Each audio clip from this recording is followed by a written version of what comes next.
well for him, and his first 2 bouts will work in the 3rd. If it does, he'll go through to the light heavyweight semifinals with at least a bronze medal.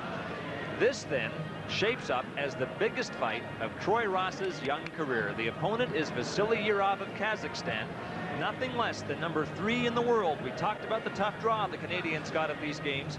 Has anyone had a tougher draw than Troy Ross? He faced world number 4 in his first bout, KO'd Roland Reform of Seychelles. Now he gets world number 3, so it's just getting tougher for Ross, but he's up to the challenge, Coach Anber. You know, you said this is his toughest day, the toughest fight of his career, and if he wins this, the next one's going to be the toughest fight of his career.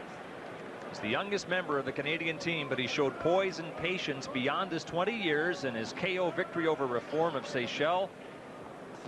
Also poise and patience in his round of 16 win against Paul Mabongo of Cameroon. So we're underway here in round 1 of this light heavyweight quarterfinal. Canada's Troy Ross in the red against Vassily Jirov of Kazakhstan in the blue. And Jirov has come out as a southpaw in this round. He was a right-hander the last time we looked at him, but he's come out as a southpaw, thinking that probably the southpaw style will offset Troy Amos Ross, who is a southpaw himself. Ross staggered back against the ropes. More off balance than anything else. But the scoring point came up for Jirov. That got a sigh from the crowd, but clearly was more of a stagger than anything else, because if it had been the force of the blow that sent him back, he would have got an 8 count. Now he's tied the bout at 2. Jirov coming right at Troy Ross. Not much respect for the power punching of Troy Ross. He's really going to work on Troy Ross early in this bout. It's best for him that Jirov comes forward. That's the advantage. For Troy to have to go forward and land the shots is a little more difficult. If Jirov wants to come in, remember, he had that war with Orino from Italy in his previous bout to get to this stage, and that had to have taken something out of him. Halfway through round number 1. Jirov still taking the fight to Troy Ross, but Ross back on even terms.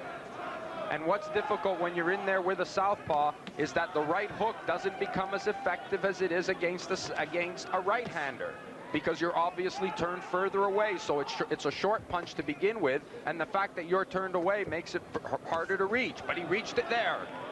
The go-ahead point. Patience may have been the key factor in Ross's 2 wins. He waited for just the right time to throw the right, but with the way that Vassily Jirov is taking the fight to him, Coach Amber, is defense the key here? Defense is definitely the key, and this guy has taken some hard shots from Troy Ross and is still coming forward.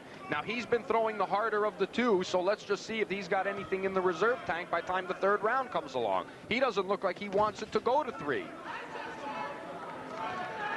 Jirov came out like a house on fire, really going to work on Troy Ross, but a nice display of boxing by Ross, who's come back to take the lead. That's a slip. No 8 count there. He missed the shot. Got tagged with a straight shot, put everything through it. He put himself down with his own right. The overhand right that hit nothing but air, and Ross went flying to the canvas. Again, the crowd sighs, but no 8 count, and so clearly just a slip. About tied at 4, late in round 1. Troy has to be careful. He doesn't need to get into those big swinging shots. He doesn't want to tire himself out. That takes a lot out from you when you take those big swinging shots and then miss the target altogether. He just wants to keep it short. Round 1 runs out. The bout is tied. The Ross family contingent of these games is large. 8 to 10 members of the family here, and of course the Canadian team watching Ross, and there they are on the stands here at the Alexander Memorial Coliseum. Of course, Ross, one of 2 medal hopes who remain for Canada. 3 Canadians got to the quarterfinals. Mike Strange lost yesterday at lightweight. David DeFiabon won to clinch at least a bronze in the heavyweight class. We couldn't have had a more controversial day for Canadians yesterday, and now Ross getting his instructions from Dwight Frazier in the corner. The 3rd Canadian in the quarterfinals facing Jirov of Kazakhstan.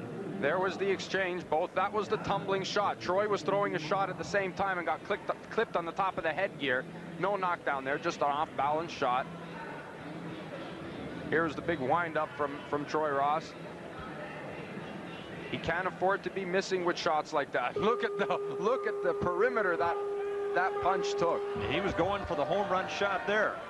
All right, second round begins in this light heavyweight quarterfinal. Again, it's Canada's Troy Ross in the red, Vassily Jirov of Kazakhstan in the blue.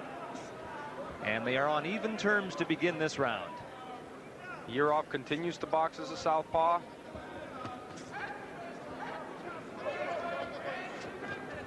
That's taken away so far Troy's best weapon, which is the right hook, because he's further away.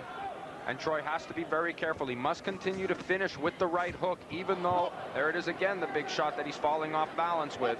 He's expecting it to land, and it's going through thin air, and it's knocking him over. It's knocking himself over. Oh, good uppercut from Troy Ross.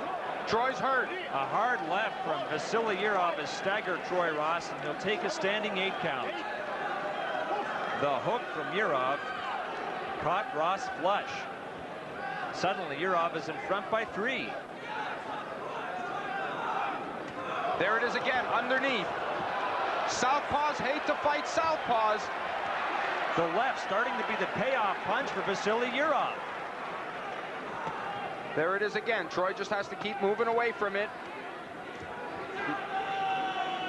He's got to be careful not to move into that left hand. He's got to keep moving to his own left to stay away from the left hand and then be able to land that hook. Well, suddenly in round 2, after that standing 8 count, things have turned around, and Vassily Jirov is assuming control of this bout. Jirov not showing any effect so far of that fight with Areno from Italy in what was a war. They both went at it. He had to reach right down to pull that victory out over Areno, but showing no ill effects of it here today against Troy Ross. He was very impressive on his way to this quarterfinal. He stopped Gonzalez of Mexico and then pounded out the decision over the top Italian, Pietro Areno. Troy showing good composure to recover from that. He's got to get the hands up. Good. Jirov trying to go back with the shot that hurt Troy Ross in the first place. Now Jirov has doubled up Troy Ross in the score. 10-5, final minute of round number 2. I think Ross might be happy just to get to his corner and get some instruction between rounds and get a breather. What he needs to do, Jirov, the one thing he's been doing beautifully is he's been staying out of the punching range of Troy Ross. Look at him, every time Troy throws, he's about 6 inches away from where Troy's glove is. His sense of range is perfect. Troy has not been able to land the shots. And it seemed in the fight with Areno that Jirov was easy to hit. Areno had no problem hitting him, racked up a bunch of points, over 14 points on him. And now he's staying well out of the range of Troy Ross's power. Ross has tried to land his power punch, that thundering right, several times in this bout, but has hit nothing but air. But Areno has found the target a few times, primarily with that left hand. And the score reflects that, Coach Amber, as Troy Ross heads to his corner, down by at least 5 points. What might Dwight Frazier be saying to him? Well, the first thing they're going to ask him, are you all right? The second thing they're going to tell him is, watch out for that left hand. That's the shot he's looking for. There it was, underneath. Now, you see Troy moving to his own right, walks into the left hand of the southpaw. Now, against a right-hander, that's fine. That's the proper way to move. But against a southpaw, you're walking into the power shot. And there's where Troy keeps falling short with that right hook. He's making the right moves, but he's falling short with the right hook.